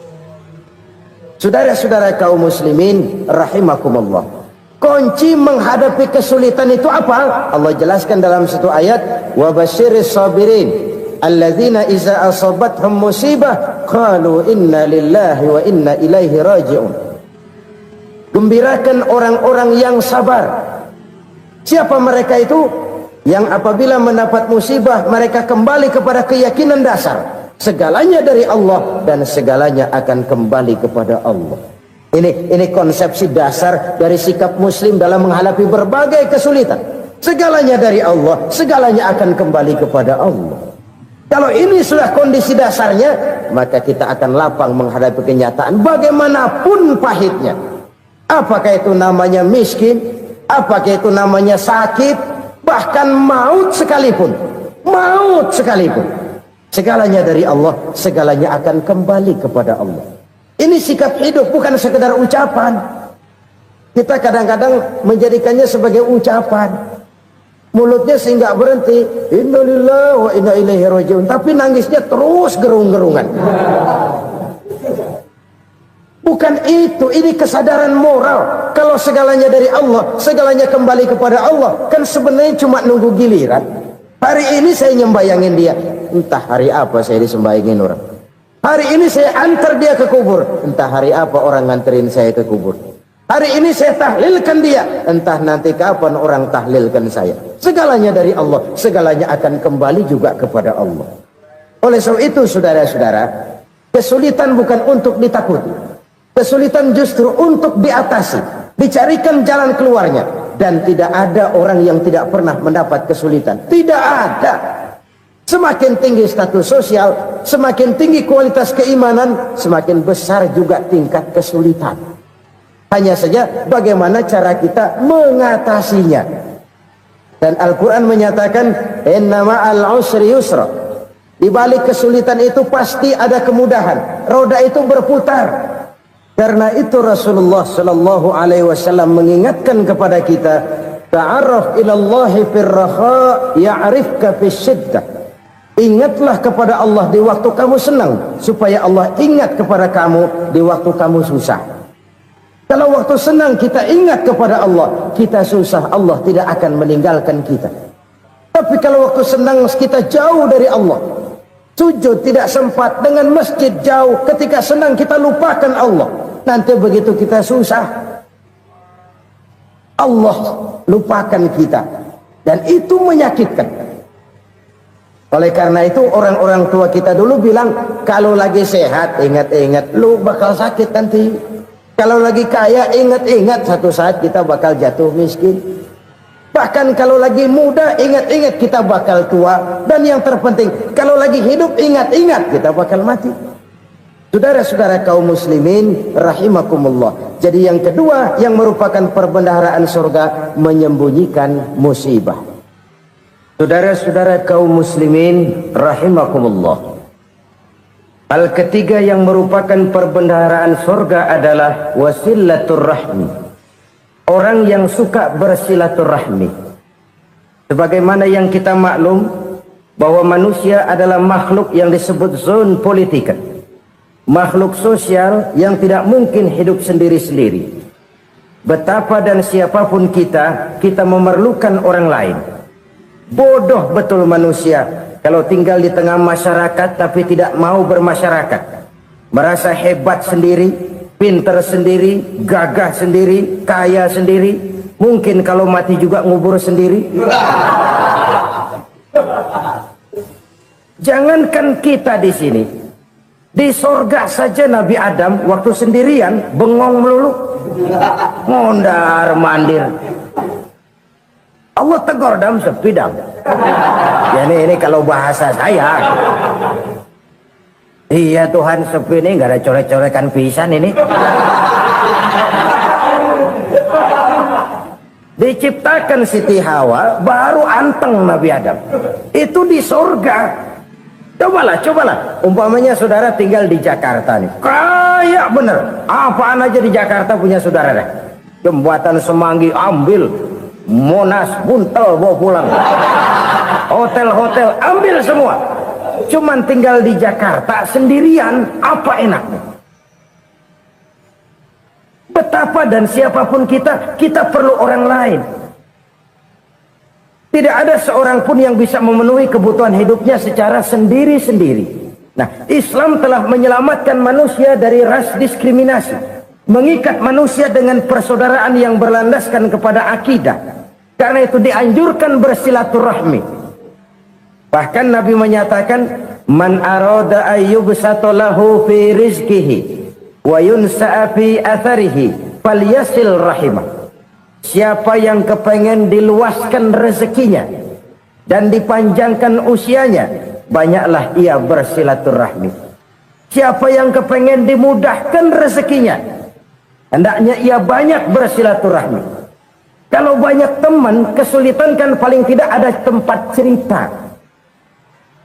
Udah susah sendirian, kita pikirin diri, nggak ada tempat tukar pikiran. Cepet banget sama bengek. Dilawan sendiri. Nah, secara makro kita bisa berkata, tidak mungkin ada kemenangan kalau tidak ada kekuatan. Tidak ada kekuatan kalau tidak ada kesatuan dan persatuan. Tidak mungkin ada kesatuan dan persatuan tanpa semangat silaturahmi. Kalau umat Islam mau menang, dia harus kuat. Kalau umat Islam mau kuat, dia harus bersatu. Kalau umat Islam mau bersatu, dia harus membudayakan silaturahmi ini. Bahkan sampai-sampai kata Nabi, kalau bisa cari nilai tambah. Apa? Silman qata'ak. Bersilaturahmilah kau kepada orang yang marah denganmu. Masya Allah, indahnya ajaran agama kita. Orang yang marah pun kepada kita, kata Nabi, kalau bisa bersilaturahmilah kepadanya, kepada orang yang marah itu. Di situ nilai tambah. Cuman jujur nih hadis, ngucapinnya gampang, ngamalinnya yang berat banget. Orang marah sama kita, kita disuruh silaturahmi. Ada apa malu? Lu marah, ada gua marahan lagi. Tunggu pikirin. Saudara-saudara kaum muslimin rahimakumullah. Tapi ini yang diajarkan, bahkan ini yang dicontohkan oleh baginda Rasul. Bagaimana begitu mudah? Misalnya satu saat Abu Jahal ini ngatur strategi bagaimana bikin Muhammad celaka. Dia gali lubang di depan tempat tidurnya. Dia tutupin daun korma. Terus dia panggil seseorang, ke sini. Kasih tahu Muhammad, pamannya sakit keras, minta ditengokin.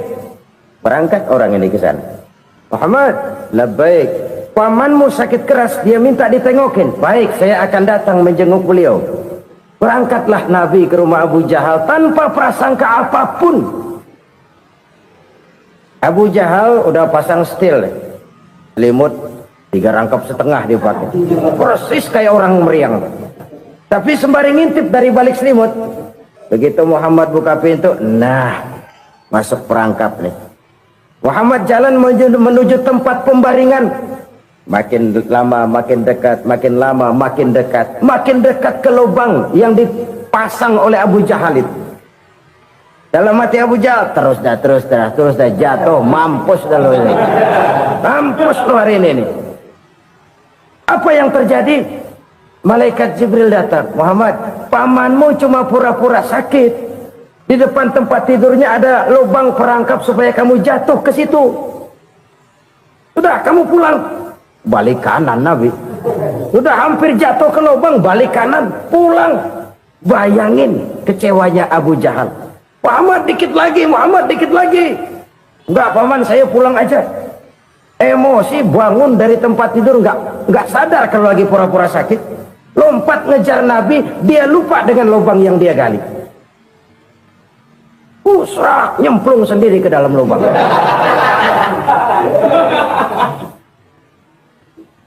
Nabi terus berlalu. Ini terjadi keanehan. Jatuh ke lubang yang dia gali itu sebenarnya nggak terlalu dalam ya, antara 3-4 meteran lah. Tolong saya jatuh ke lubang ini. Datanglah pelayan-pelayannya itu. Angkat saya dari sini. Oh, yang ngulurin tambang.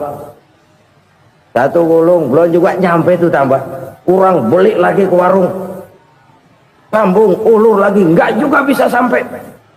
Wah, ini kerjaan Muhammad ini. Tolong, siapa salah seorang kamu ke rumah Muhammad? Kasih tahu, encangnya kecebur. Minta ditolongin. Sampaikan kepada Rasul. Kenapa? Pamanmu jatuh ke lubang, Muhammad minta tolong diangkatin. Tambang udah nyambung-nyambung nggak nyampe juga. Ya, nanti saya datang, saya tolong. Coba. Nyata-nyata orang berniat jahat mau mencelakakan dia. Datang dia menolong. Ini yang disebut air tuba dibalas air susu ya ini. Bukan sebaliknya. Air tuba dibalas air susu. Paman, kecebur ya? Iya Muhammad, tolong ini. Pegang tangan saya. Nabi ulurkan tangannya, nyampe, dipegang oleh Abu Jahal, diangkat ke atas, sampai atas. Apa kata Abu Jahal? Sihirmu memang hebat Muhammad. Udah ditolongin dikata sihir. Yang enak kita kemplang kan itu orang begitu. Urusan apa? Tapi inilah akhlak. Kalau bisa kamu bersilaturahmilah dengan orang yang marah kepadamu sekalipun. Orang marah kita tetap baik. So, kalau kita berbuat baik sama orang yang memang baik, rasanya sih biasa-biasa aja. Orang baik kita baik lagi, ya draw aja, belum ada nilai tambah di situ. Baru ada nilai tambah kalau kita bisa berbuat baik kepada orang yang nyakitin kita. Itu namanya kita setingkat di atas dia. Dia sakitin kita, kita berbuat baik sama dia. Dia pelit sama kita, kita baik sama dia. Dia marahin kita, kita deketin dia. Di situ kita punya nilai tambah. Jadi siapa yang ingin diluaskan rezekinya, kata Nabi, dan dipanjangkan umurnya, hendaklah ia banyak-banyak bersilaturahmi. Sederhana sebenarnya silaturahmi. Tapi silaturahmi membangkitkan semangat kesatuan dan persatuan. Kesatuan dan persatuan melahirkan kekuatan. Dalam matematika, 1 ditambah 1 pasti 2. Tapi di tengah masyarakat, 1 orang takut ditambah 1 orang takut, hasilnya jadi 2 orang setengah berani. Kenapa setengah berani? Karena udah berdua. Tadi pan takut sendirian. Kalau dia kumpul turu-turu takutlah jadi berani. Kita yang lemah, kita yang tidak berdaya, kita yang miskin, kalau mau kompak bersatu, apa yang nggak bisa kita kerjain? Apalagi tinggal di kota besar, pilihan cuma 2, bertahan atau minggir. Bertahan atau minggir. Untuk bisa bertahan harus mampu bersaing. Untuk mampu bersaing harus punya keahlian.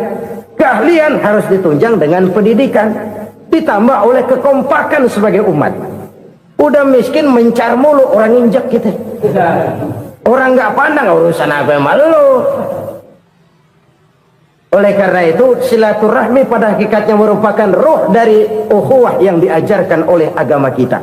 Bagaimana Islam menyelamatkan masyarakat manusia dari ras diskriminasi, mengikat manusia, dan tidak ada persaudaraan yang lebih indah selain persaudaraan yang diikat dengan nilai-nilai akidah. Sepanjang orang di jalan Allah, itulah saudara kita. Keluar dia dari jalan Allah, selesailah persaudaraan sampai di situ. Karena itu, kalau ingin menyimpan sesuatu di surga, banyaklah bersilaturahmi. Datang ke rumah ini, datang ke rumah itu, dan lain sebagainya. Itu simpanan kita di akhirat nanti. Ini yang ketiga. Saudara-saudara, yang keempat, perbendaharaan surga itu apa? Wa qawlu la hawla wa la quwwata illa billah. Ucapan la haula wa la quwwata illa billah. Ibadah kan ada yang berat, modalnya besar. Bangun masjid berat, modalnya besar. Bangun rumah sakit berat, modalnya besar. Ada ibadah yang berat tapi modalnya ringan. Misalnya puasa. Puasa itu berat, mengendalikan nafsu. Kalau sekedar nggak makan nggak minum sih enteng, mengendalikan nafsu itu jihad terbesar. Tapi kan modalnya ringan, cuma niat saja. Ini ibadah berat, modalnya ringan. Ada ibadah yang ringan, modalnya juga enteng. Seperti termasuk ucapan la haula wa la quwwata illa billah. Tanpa sadar, la haula wa la quwwata illa billah, nyelengin tuh di surga. Nyelengin, kita nggak terasa, nyelengin simpenan akhirat. La haula wa la quwwata illa billah, nyimpan lagi. Kaget, la haula wa la quwwata illa billah, nyimpan lagi. Banyak simpenan. Walaupun sebenarnya yang dimaksud di sini adalah kesadaran batin bahwa tidak ada daya dan kekuatan kecuali Allah. Itu intinya. Kita memulai pekerjaan disunahkan baca bismillah, kan begitu? Apa itu? Kesadaran moral bahwa ini saya bisa kerjakan. Saya kerjakan ini dengan menyebut nama Allah. Kenapa? Kalau Allah tidak memberikan daya dan kekuatan, mana mampu saya kerjakan ini. Maka saya kerjakan ini dengan menyebut nama Allah. Bismillah. Kesadaran moral. Manusia hanya wajib berusaha, tapi nggak pernah wajib berhasil. Banyak hal-hal yang kalau kita renungkan secara rasio nggak mungkin, tapi jadi kenyataan. La haula wa la quwwata illa billah. Tidak ada daya dan kekuatan kecuali bagi Allah semata-mata. kesadaran moral akan kelemahan dan keterbatasan makhluk bernama manusia. Kadang kita kagum dengan otak, tapi kita sering lupa sama yang bikin otak. Padahal bagaimanapun hebatnya otak, yang bikin otak pasti lebih hebat dari otak. Nggak percaya, silahkan otak-otakan. Inilah kecenderungan. Kita kagum dengan pesawat-pesawat mutakhir, bukan main, besi gede banget terbang itu. Alangkah hebatnya. Lalu apa yang bikin otak tidak lebih hebat dari itu semua? Kita puji laut, apa yang bikin laut tidak lebih hebat dari laut itu? La haula wa la quwata illa billah. Tidak ada daya dan kekuatan kecuali Allah. Apa yang bisa kita lakukan kalau tidak karena daya dan kemampuan yang diberikan oleh Allah kepada kita? Lahirlah sikap tawadu, rendah hati, tidak melonjak menjadi angkuh dan sombong, sadar akan kelemahan dan keterbatasan diri sebagai makhluk yang diciptakan oleh Allah Subhanahu wa taala. Jadi satu sisi ini ucapan yang berpahala, la haula, jadi wiridan. Pada sisi lain ini kesadaran moral, sikap mental, kesadaran batin bahwa yang punya daya dan kekuatan itu cuma Allah. Kita nggak pantas untuk sombong, sebab sombong itu pakaiannya Allah. Kita nggak sedang pakai pakaian Allah, kegedean. Dan makin kita renungi, makin terbentur. Apa sih yang bisa kita sombongin? Kita mau sombong apa? Kaya, pintar, itu kan semua relatif. Di atas langit masih ada langit lagi. Jadi oleh karenanya, marilah kita menyadari, manusia hanya wajib berusaha, tapi tidak pernah wajib berhasil. Yang berusaha saja tidak wajib berhasil, apalagi yang tidak berusaha. Islam bukan agama orang pemalas yang selesai sholat lalu ngelohom, nggelenggem ayem-ayem. Tapi Islam bukan agama orang sombong yang setelah berusaha lalu tidak memerlukan Allah. Kita bisa saja bikin proyeksi, tahun sekian kita bakal panen besar menurut perhitungan otak. Tapi ada kejadian lain. Apa? Tikus ngambek. Habis itu dimakanin tikus, panen gagal. Proyeksi rasional gagal oleh tikus-tikus yang ngambek itu. Bisa saja terjadi. Tahun depan kita panen besar, urung. Kenapa? Musim panas panjang. Dan sekarang ini koran-koran bikin berita musim mengalami penyelewengan. Bukan cuma manusia yang nyeleweng sekarang. Musim pakai nyeleweng. Mestinya kan musim hujan udah selesai, masih hujan-hujan juga. Musim. Nah sekarang kita boleh bikin proyeksi, kita bakal panen besar. Tahu-tahu musim panas panjang, sawah retak, air kering. Cari teknokrat yang paling botak, suruh pendekin tuh musim panas. La haula wa la quwata illa billah. Inilah kesadaran moral. Saudara, saya teringat satu saat ada seorang konglomerat. Umurnya ya kira-kira 70-an. Satu saat dia ditanya oleh wartawan, "Pak, umur Bapak berapa sih?" "Ya paling 10 tahun." 10 tahun? 10 tahun? Anak Bapak berapa orang? Satu saja? Satu. Harta Bapak berapa? Ya paling-paling bangsa 7 juta kali. 7 juta? Iya. Pak, kenapa Bapak bohongi saya? Bapak punya buku biografi. Koran-koran, majalah-majalah banyak memuat cerita riwayat hidup Bapak.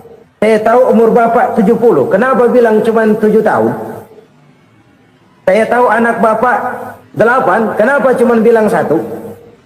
Saya tahu harta Bapak miliaran, mungkin triliunan, pabrik di mana-mana, bank di mana-mana. Kenapa bilang uang Bapak cuma 7 juta? Nah, kata si konglomerat tadi, kamu benar nak, kamu benar. Umur saya kalau jumlahnya memang 70 nak. Cuman ingat-ingat saya, baru 7 tahun terakhir ini saya sujud. Baru 7 tahun terakhir ini saya berusaha dekat dengan Allah. Saya laksanakan perintahnya, saya jauhi larangannya. 7 tahun inilah rasanya yang ada nilainya di hadapan Allah. Yang 63 tahun matong, kelabu, kelem umur gue. Habis untuk maksiat, untuk munkarat. Maka ketika ditanya tadi, umur saya 7 tahun itu. Oh begitu Pak. Oh iya. Lalu anak Pak. Anak Bapak kan 8. Kenapa bilang cuma 1? Nah, kalau jumlah hitungannya memang anak saya 8. Tapi dari 8 orang ini rasanya cuma 1 nih yang bakal jadi buah hati, belahan jantung, pelanjut cerita, penerus sejarah, bakal jadi anak soleh yang akan mendoakan saya. Cuma 1 rasanya anak saya ini yang bakal jadi buah hati saya, besar-besaran saya, yang akan mendoakan di kubur saya, yang akan mendoakan di akhirat saya. Yang 7 orang mana? Masya Allah, yang atu tenggeng, yang atu nyekek botol ngolo, yang itu nggak karu-karuan. Makanya saya bilang 1 anak saya yang akan bisa mendoakan saya. Oh begitu Pak. Iya. Nah harta Pak, harta Bapak kan triliunan, pabrik Bapak di mana-mana, uang Bapak hampir di tiap bank-bank besar. Kenapa bilang cuma 7 juta? Betul kau nak. Harta saya kalau jumlahnya memang miliaran, triliunan mungkin. Tapi yang saya ingat baru 7 juta tuh yang saya belanjakan di jalan Allah. Saya nyumbang masjid, saya santuni yatim piatu, saya bantu pembangunan pesantren, saya bantu pembangunan rumah sakit Islam. Itu yang akan saya bawa pulang ke akhirat, yang 7 juta itu. Yang triliunan itu nanti akan diperebutkan oleh anak-anak saya sebagai waris saya. Jadi harta saya 7 juta itu yang bakal nemenin saya di akhirat, yang akan saya bawa pulang jadi teman saya. Saudara-saudara kaum muslimin, jangan-jangan orang tua itu adalah kita-kita ini. Jangan-jangan kita-kita ini adalah orang tua itu. Jangan-jangan itu potret dari diri kita masing-masing. Dari sekian umur yang diberikan Allah, berapa tahun yang ada nilainya di hadapan Allah? Dari sekian anak-anak yang merupakan amanah, berapa yang akan mendoakan kita sebagai orang tuanya menjadi anak soleh? Dari sekian banyak harta yang diberikan Allah, berapa yang akan kita bawa pulang menghadapnya nanti, yang kita belanjakan di jalan Allah? Ini sebuah potret kehidupan. Karena itu kita kembali kepada la haula wa la quwwata illa billah. Kita wajib berusaha, kita wajib berikhtiar. Selebihnya segala daya dan kekuatan hanya milik Allah saja semata-mata. Satu kesadaran batin dari setiap pribadi muslim. Setelah ia berusaha dan berikhtiar, ia menyerahkannya kepada Allah Subhanahu wa ta'ala. Jadi satu sisi ini merupakan wiridan ucapan yang mengandung pahala, pada sisi lain ini merupakan sikap batin dari seorang muslim di dalam ia menghadapi realitas kehidupan ini. Saudara-saudara kaum muslimin rahimakumullah, kalau ini kita jadikan satu basis kehidupan, maka ini akan menyelamatkan manusia dari kemungkinan tergelincir menjadi orang yang lupa diri dan lupa darat. Sebab itu Imamul Ghazali berpesan, jadidis safinah fa innal bahra amiq, wa khuziz zad fa inna safara ba'id, wa khaffifil hamla fa innal hamla sadid. Perbarui selalu kapalmu karena lautan sangat dalam. Bawa bekal yang banyak karena perjalanan ini sangat jauh. Ringankan beban karena kebanyakan beban akan menyakitkan. Alangkah indah kalimat ini, alangkah dalam makna yang terkandung di sana. Perbarui selalu kapalmu karena lautan sangat dalam. Apa artinya ini? Jaga mentalmu baik-baik. Pelihara imanmu baik-baik karena hidup penuh cobaan seperti lautan. Kita kalau berlayar di lautan kan kadang-kadang tenang, angin bertiup sepoi-sepoi basah. Jika malam datang, bintang gemintang bertabur menghias cakrawala, rembulan memantulkan sinarnya dengan indah.